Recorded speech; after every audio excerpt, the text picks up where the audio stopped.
This episode is brought to you in part by the Apologetics Guy Show, the podcast that helps you find clear answers to tough questions about Christianity. Learn to explain your faith with courage and compassion. Join Moody Bible Institute professor Dr. Mikel Del Rosario at apologeticsguy.com. This episode is part of a long series that explores how some evangelicals tied themselves to the Republican Party in the 1970s and 80s. This episode can stand on its own, but it will make a lot more sense if you go back at least to the episode about libertarianism. This episode doesn't have a ton to do with Christianity. It's more about the influence of one man on the Republican Party. But it's important to understand this because not only have we impacted the GOP, but the GOP has influenced us. So we need to track this. This is William F. Buckley Jr. Makes Conservatism Great Again. Okay, so hold on a second. Rewind 3 seconds. Hold on a second. This is William F. Buckley Jr. Makes Conservatism Great Again. Yeah. So we'll get there. We'll get to all that stuff. Buckley had a huge impact on the conservative wing of the Republican Party, and we will talk about Buckley. But first, we need to see what the GOP was like before Buckley. Before Buckley, the conservative wing of the Republican Party was encapsulated by basically one guy, someone we've already met, Robert Taft. Senator, son of the former president, a conservative in a time when being a Republican didn't necessarily guarantee that you were a conservative. He's come up a few times already because he tried and failed to be the GOP's nominee for president. He failed 3 times, which left a deep wound for some conservatives. And Phyllis Schlafly published a book about how she thought that Taft had lost because of trickery from elites in her own party. Do you remember all that? Okay. Taft was a smart guy, educated at Yale, but as one historian noted, no intellectual. Senator Taft had a nickname, Mr. Republican, because not only was he the leader before the Senate, he encapsulated what it meant to be a certain kind of conservative in his time, basically the 1940s and 1950s.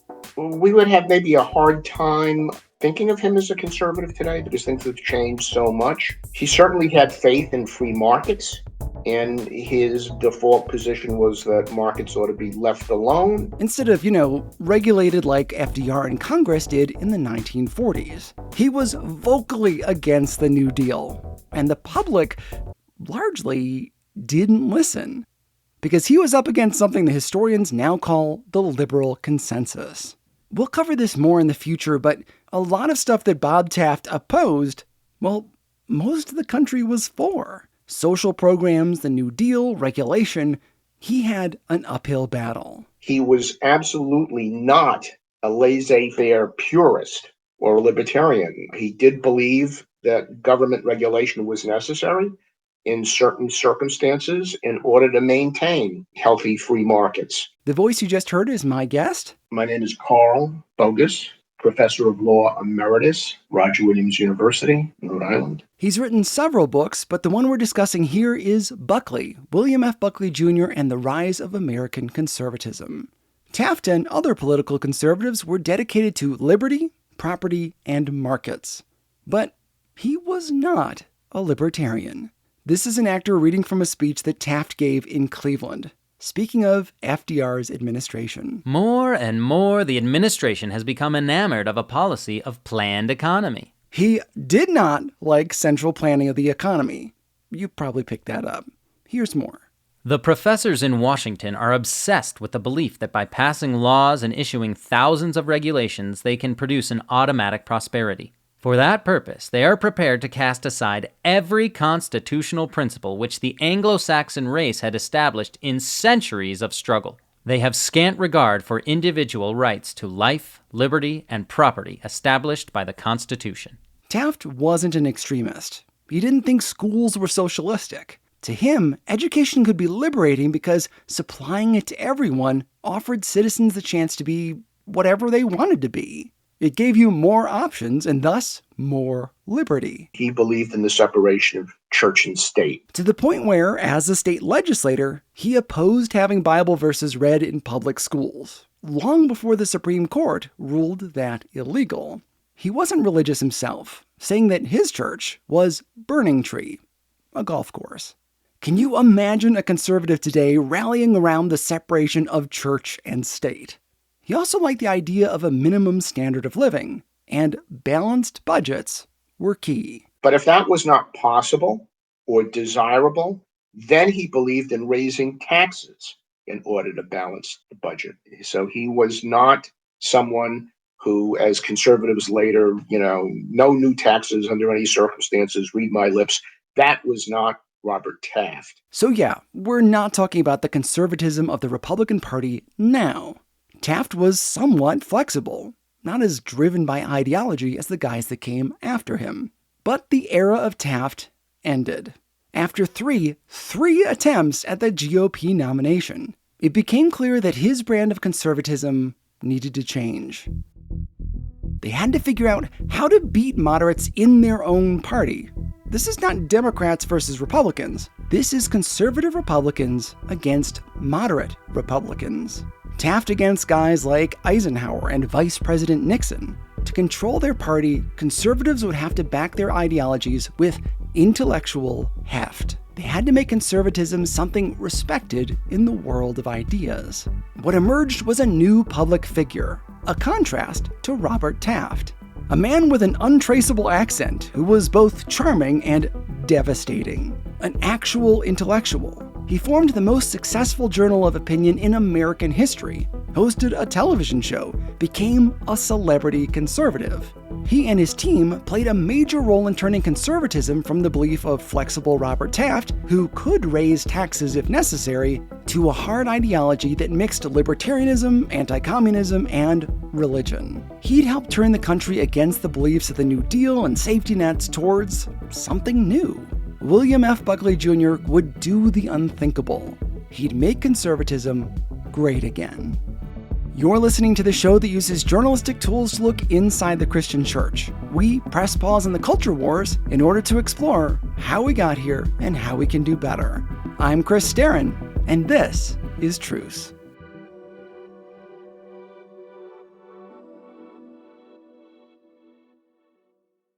Okay, so we're almost to William Buckley, but first we need to talk about William Buckley. Buckley Sr., his dad. They had the same name. William F. Buckley Sr., known as Will, was a very interesting guy. He was born into a relatively poor family in Texas. He, unlike Robert Taft, was religious. He went to college and to law school at the University of Texas at Austin. And then he went off to make his fortune in Mexico.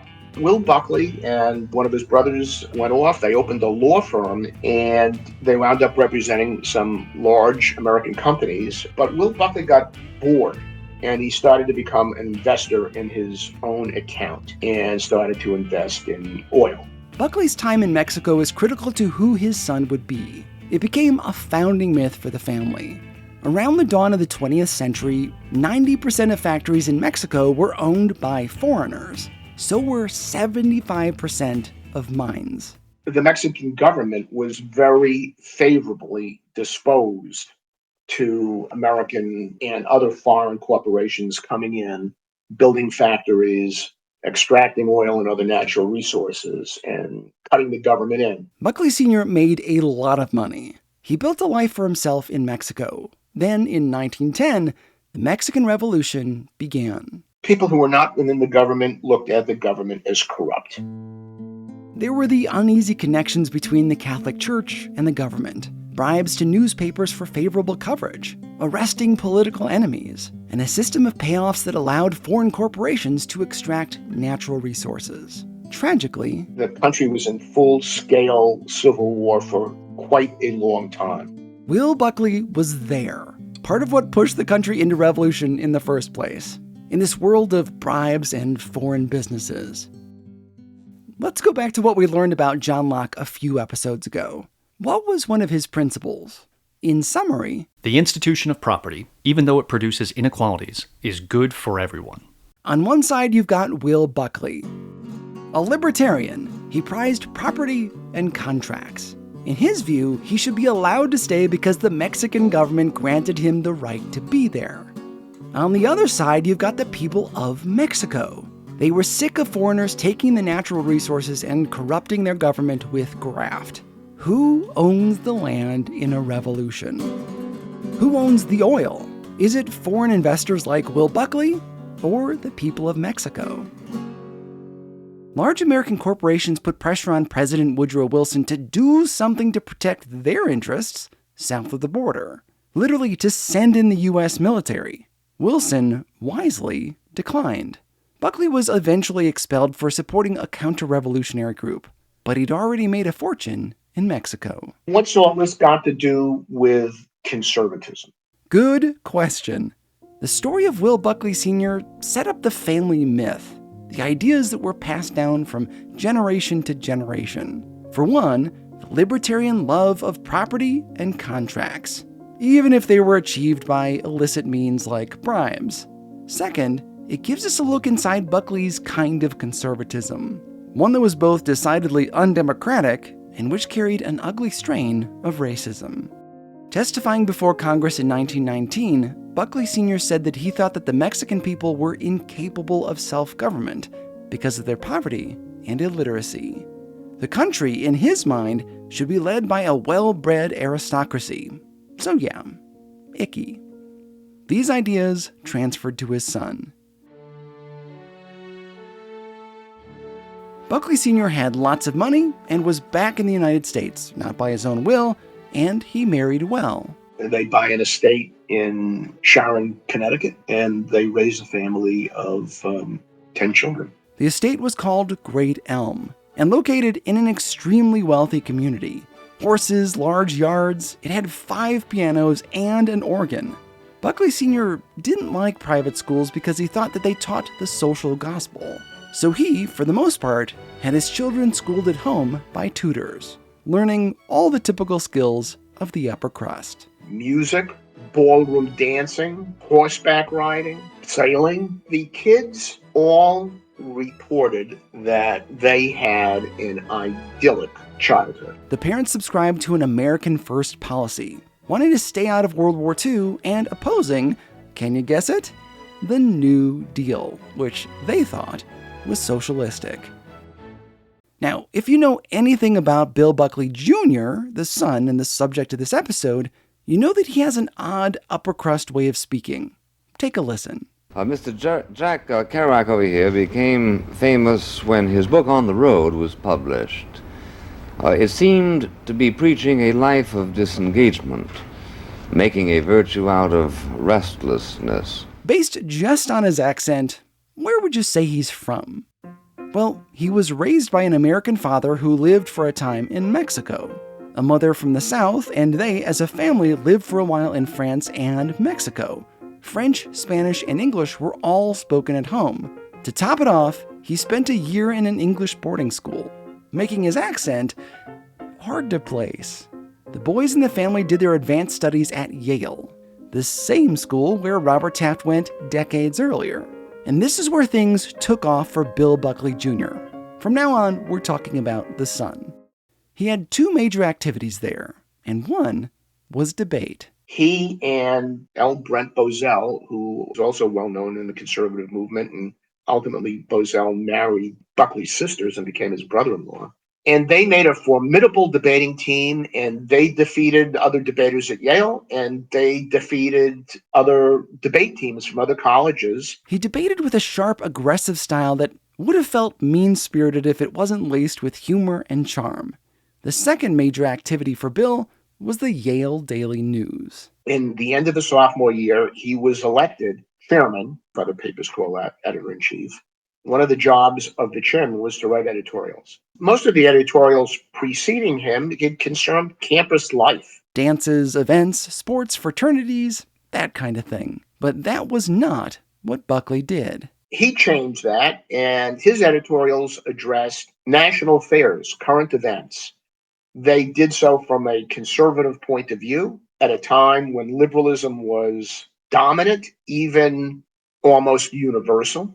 There were very few conservatives at Yale and in academia. Again, this was during the time of the liberal consensus. Buckley, a conservative, went on the attack. For example, writing articles about a sociology professor he thought was disparaging religion.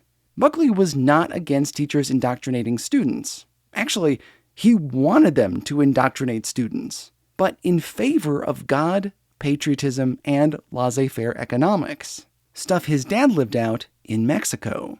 And this is not what professors at Yale were teaching. Everybody read the paper when it came out. Probably most people disagreed with his editorials, but they were brilliantly written. Everybody at Yale knew who William F. Buckley Jr. was. Since he was so well known and respected, he was invited to give a speech on Alumni Day. Soon after they invited him, they realized, what have we just done? This guy's a critic of the Yale faculty administration, and they were worried about what they did. You would be too. They got his speech in advance and then demanded changes. He said, tell you what, guys, I can either give my speech the way I've written it, or you can get somebody else. And he was pretty confident they weren't going to get someone else because he said this on the day before the speech was to be given. And they said, okay, thank you, Bill. We'll get somebody else then. This sounds like just a little disagreement on a college campus. Nothing that would go on to shape conservatism. But Buckley didn't just take this slight. Instead, he literally told the world all about it. That became the genesis of his book, God and Man at Yale. God and Man at Yale was a surprising bestseller. To this day, it's still a hallmark book in the conservative movement. Published by Regnery Company, the same house that published Robert Welch's May God Forgive Us and The Life of John Birch. In his book, a young Buckley criticizes the Eastern establishment and his alma mater for a lot of the stuff that his editorials covered. A lack of patriotism, not indoctrinating Christianity, and it attacks the economics department for failing to preach laissez-faire. In it, he accuses the school of obtaining its money from Christian individualists, and then addresses itself to the task of persuading the sons of these supporters to be atheistic socialists. The book probably should have been a blip on the radar of the publishing world, but Yale fought back, and their objections made God and Man at Yale a big deal. Buckley said the role of a university is to indoctrinate its students into the core beliefs held by the university and the country. One of those core beliefs was religion. He wanted that taught on campuses. He also wanted students to learn from the omnipotence of the free market. Now, this is super important. Buckley wasn't just going for free markets. He was pushing back against the liberal consensus of the mid-20th century. And he wanted higher education to teach this. He also pushed back against the Enlightenment, something that Francis Schaeffer would do decades later. Essentially, that's God and Man at Yale. A takedown of Eastern establishment higher education that became a surprising bestseller and set the marching orders for a new vision of conservatism. It's Buckley's first major mark on the movement. So William's a young man, he's got a hot new book, and he graduated from a good school, then trashed that school. An ardent anti-communist and Catholic. Why not write another book? And who better to write about in the early 1950s than another anti-communist Catholic? Senator Joseph McCarthy. It's clearly the dullest book that Buckley ever wrote. It is dense. It deals with minutia. It does something that, with the benefit of hindsight, is in poor taste. It supports McCarthyism.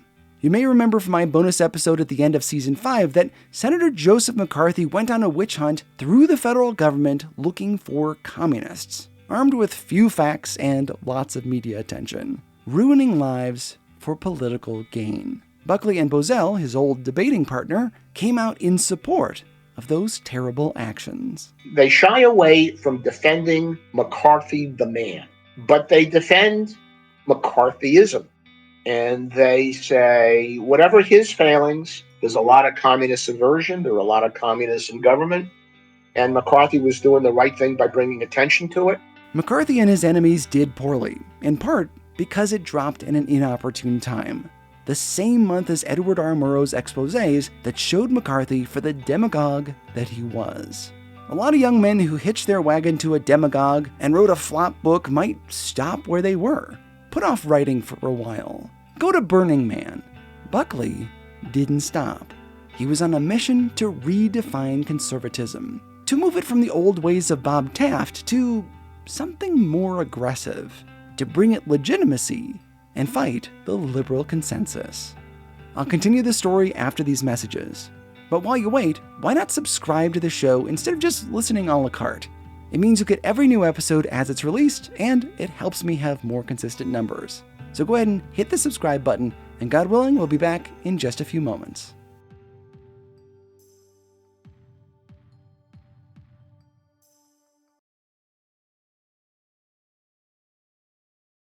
Welcome back to the Truce Podcast. Today we're talking about William F. Buckley Jr. Buckley didn't let one flop book keep him down. Instead, he decided to pivot. He was going to create a modern conservative movement. Conservatism was in disrepute and disarray, and he was going to refashion it and resurrect it and create a new conservative movement. And he felt the ideal vehicle for doing that was a journal of opinion. A journal that would counter liberal publications like The Nation and The New Republic. And the reason it succeeded is he created a magazine that was recognized from its first issue as encapsulating a community, that the writers and the readers were signing up to be part of this movement. The first issue of National Review dropped in 1955. His father contributed $100,000 to the venture. It became the most successful journal of opinion in U.S. history. But Buckley would always be fundraising, and the journal lost money. Something that, doesn't exactly keep up with his vision of laissez-faire economics, where businesses that don't turn a profit should go out of business. Irony is everywhere if you're looking for it. His backers were leaders of industry at places like General Electric, textile manufacturers, and oil companies. In the first issue, he enumerated the convictions of his magazine. It is the job of centralized government, in peacetime, to protect its citizens' lives, liberty, and property. All other activities of government tend to diminish freedom and hamper progress. It sounds kind of like Friedrich Hayek, right? Definitely a libertarian statement. The second conviction of the journal was a stance against, quote, social engineers, who want humanity to conform to scientific utopias, something we heard Robert Taft complain about earlier. The third conviction is no surprise from a guy who defended McCarthyism. It was anti-communism. He also denounced bipartisanship. National Review is one of Buckley's biggest contributions to the movement.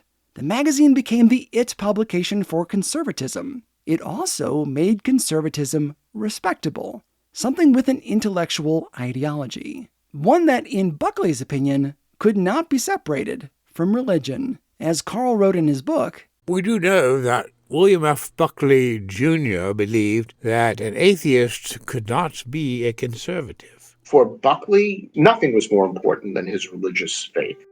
Buckley was Catholic. And his political views flowed from that rather than the other way around. That's critical to understanding the conservatism of Buckley, in contrast to Robert Taft's conservatism, where a man's religion could be golf, where raising taxes might be in the national interest from time to time. This kind of conservatism was something different. Based on these principles, National Review built a community in the way that liberal magazines didn't. The readers of The Nation and New Republic would read something and say, that's interesting. And the readers of National Review would say, this is what conservatism is. This is how conservatives think. This is how I want to be. There are other ways that National Review differed from the conservatism of Robert Taft, especially when it came to Buckley's ardent anti-communism. He thought of communism as evil and communists as evil in almost a religious sense. Taft wasn't that way, and Taft was worried that if Americans thought of the Soviet Union that way, and they treated the Soviet Union that way, that would become a self-fulfilling prophecy. To the point where Taft opposed the creation of NATO because he thought it might make the Soviet Union feel hemmed in. Buckley and his crowd were exactly the opposite. Throughout their time, it was the era of containment. Let's contain communism. Don't let communism spread to other places. contain it to countries where it already exists. But for Buckley and his crowd at the National Review, containment wasn't sufficient. They believed in rollback. Peeling away at the borders of communist countries, actually fighting communism. Through subversion, clandestine warfare, propaganda, communism should actually be rolled back. We should not be content to contain it and wait for it to expire. By the way, communism, as you may remember from Season 3, is where the government controls the means of production and keeps the profit. Buckley, like a lot of people today, used that word more loosely to mean things like the liberal consensus of the mid-1900s, business regulation, the New Deal, capital L liberals, which makes liberalism seem more like an organized movement rather than the broad mindset that it actually is. Much of what he opposed was not technically communism. There's a distinction in actuality, but people love to use communism as kind of a broad slur. Here's a way to think about the old conservatism versus the new. Taft's conservatism stood on principles. I summarize it this way. I'm in business. I don't want the government to regulate my company because that will inconvenience me and hamper growth. Meanwhile, Buckley pushed ideology. I'm in business, and I don't want the government to regulate me because that is socialism, which is the stepping stone to communism. A much more radical stance. The conservatism of Robert Taft was driven by principles. The conservatism of William F. Buckley Jr. was driven by ideology.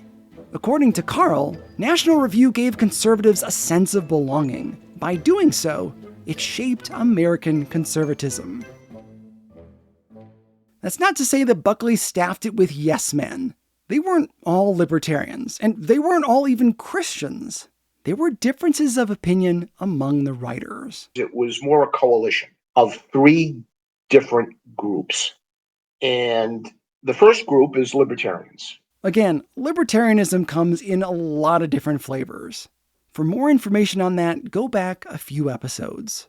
The other two groups weren't called this at the time, but today we know the second group as neoconservative.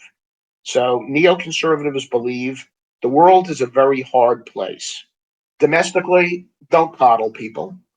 There are always going to be people who don't succeed. There are going to be lazy people. There are evil people. Don't be too sorry for them. If they commit crimes, put them in jail. Don't be whining about their disadvantaged upbringing. the poor will always be amongst us. In foreign affairs, don't be too precious. Just because someone is a dictator doesn't mean we can't work with them. If they're beneficial to our people, we do business. Roll back communism, don't contain it. Neoconservatism was a prominent element of National Review. And the third strand is what we today call social conservatism or religious conservatism. And Buckley was first and foremost a religious conservative. To Buckley, Catholicism was far more important than anything else. While members of his staff might have liked one or two ideologies, Bill inhabited all three: libertarianism, neoconservatism, and social conservatism. Not everyone on staff did, including Russell Kirk, who, when he signed on, didn't want his name on the masthead because he didn't want to be connected with libertarians. Kirk had written that libertarians were a greater threat to the republic than liberals. He detested libertarianism and libertarians. And yet, Buckley hired him anyway because of his talent. Kirk became one of the most popular writers there, and stopped critiquing libertarianism while his column appeared in the magazine. When he left National Review in the 1980s, he resumed his attacks on libertarianism, but it was too late. Conservatism had become what National Review said it was. Okay, so I know that this has probably descended into yet another boring podcast where we use big words and split hairs over policy issues. It's hard for us sometimes to understand how the beliefs of one man can shape a society, or why they matter at all. So let's take these ideas out for a test drive.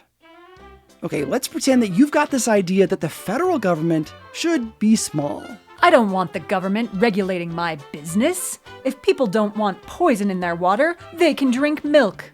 That sounds great if, say, you're invested in oil in Mexico and you don't want the government there to nationalize your operations. But business types were not the only people arguing for small government.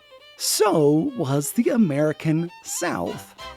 This is not to say that all libertarians are racists, but some people who rely on these arguments do so to justify racism. They wanted a small government so that they didn't have to treat black people with respect or stop segregation. Buckley's magazine furthered that bigotry as proof. A National Review article in 1961 said that wherever white people were in Africa, both economic progress and true liberty expanded for black people. Their example? Apartheid South Africa. Another article that year claimed that Africans and Asians had, quote, no capacity to govern themselves, end quote. Sounds kind of like what Will Buckley Sr. said about Mexicans, right? Arch segregationist James J. Kilpatrick was a contributor and claimed that abolition of slavery was unconstitutional. I will never understand how people can argue that something is unconstitutional when it is literally spelled out in the Constitution. These kind of articles expanded their readership, appealing to, your conventional racists, but also people who said they weren't racist but disagreed with the civil rights movement. According to historian Heather Cox Richardson, their philosophy went like this, and this is an actor reading the line. If the federal government does things that are going to promote equality of opportunity for people of color, it's going to cost money. That money is going to come from tax dollars, and those tax dollars are going to be paid, in their argument, by hardworking white people. And so what you get is a redistribution of wealth from white people to black people. If you slow that down, you see a few different things. Racism, obviously, but racism couched in libertarian economic ideology. They did not want redistribution of wealth, especially not to black people. Buckley literally argued in a debate against James Baldwin that African Americans should not get the vote in places like the South until they were made ready for it. In other words, he wanted black people in the South not to vote until white people thought they were ready. He was literally arguing, like his father, for a well-bred aristocracy to run the country. A government that wouldn't be called on to take care of the lower classes. That poor people and African Americans should be able to lift themselves up. Then, if white people thought they were ready, they could get the vote. Buckley's ideology made him connect everything to his fears of communism. So when it came time to confronting the civil rights movement, his ideology responded through that lens. He didn't like the government telling citizens how to treat black people. Therefore, the civil rights movement must be communism. Get it? He could hide his racism behind his economics. Unfortunately, we don't have enough time to get into his entire legacy. Every book, journal article, debate, or appearance. Next week, I'll release a bonus episode where I lay out two of his other battles. One against the John Birch Society, and another opposing Ayn Rand. All you need to know is that this journal, National Review, pushed those three things we covered earlier: libertarianism, neoconservatism, and social conservatism. It marketed those ideas through intellectual writings and debate, papered over racism with a thin layer of economics, making conservatism, Buckley's brand of it, intellectually acceptable.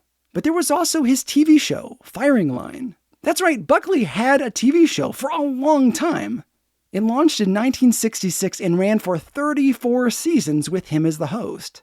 Here he platformed people like the Gablers, the Texas couple who built a parachurch organization critiquing textbooks, as well as featuring guests as diverse as Noam Chomsky, Norman Mailer, and Groucho Marx. He also platformed his friend Phyllis Schlafly during her Stop ERA fight. Not to mention candidate Ronald Reagan speaking about the Panama Canal in 1978 and race riots in 1980. By the way, Firing Line ran mostly on PBS, as did libertarian economist Milton Friedman's Free to Choose. Both of these guys liked free markets and small government, and both of them crazily hosted TV shows on a publicly funded television network. I'm telling you, irony is everywhere in history if you're looking for it. And speaking of Ronald Reagan, it turns out that Buckley had a major impact on his presidency. Carl wrote, "Without Buckley and National Review, Reagan's election would not have been possible." The first reason is there would not have been a conservative movement. I need to remind you of that distinction between conservatism and the Republican Party. There had obviously been Republican presidents in the years before Reagan, like Gerald Ford and Nixon, but they were more or less moderates. Establishment men. Goldwater was a conservative and had been nominated by the GOP as their candidate for the presidency. But he lost by a huge margin. In fact, the biggest margin in history. Reagan was something different.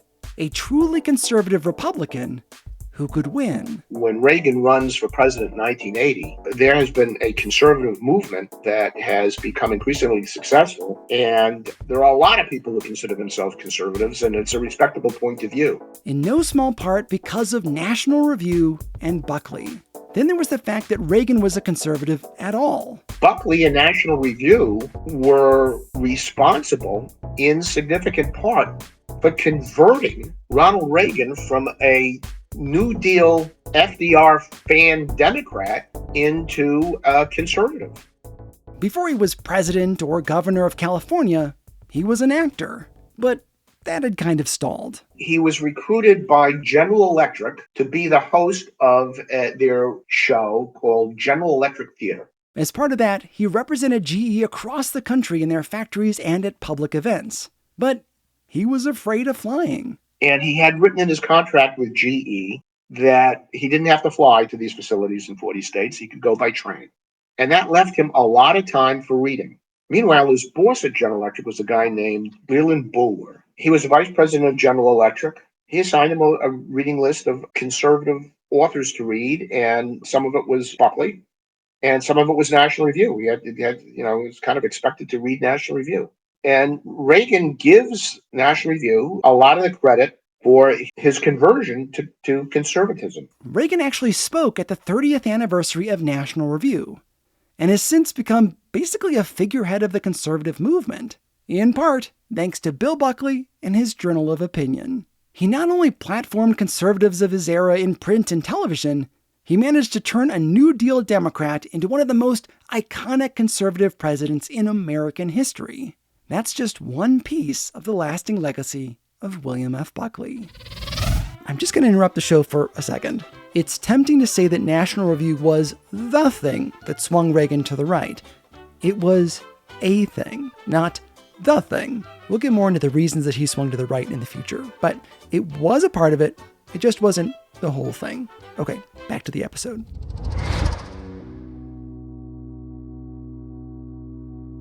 We've covered a lot of ground today. We've seen how Buckley was shaped by the business dealings of his father in Mexico. Bill's fights against the Eastern establishment in education, a theme that can very much still be heard in modern conservatism. How conservatism changed from the era of Robert Taft to a movement driven by ideology, thanks to guys like Buckley. How his worldview and work were shaped by his anti-communism, libertarianism, and religious belief, and his effort to spread his ideology and thus change the GOP. Next week, we'll dive even deeper. Buckley died in 2008, but his fingerprints are all over conservatism today, from his fiscal policies to his impact on Republican darling Ronald Reagan. We don't hear his name very often, but not that long ago, he was ubiquitous. Listen, do you remember the animated version of Disney's Aladdin? Robin Williams does an impression of William F. Buckley Jr. in that kids' movie. We don't all remember him now, but that's how big a deal Buckley was not that long ago. You can put an impression of him in an animated film for kids, and they might just get it. Buckley managed to do something unthinkable. He helped turn people against the liberal consensus, and he did it by giving conservatives an intellectual backing. Through his books, TV show, and journal, he became the face of conservatism, swinging it from something flexible under Robert Taft to a more or less rigid ideology. tying it to religion and setting the stage for the Reagan Revolution. I'll continue the story next week in a bonus episode.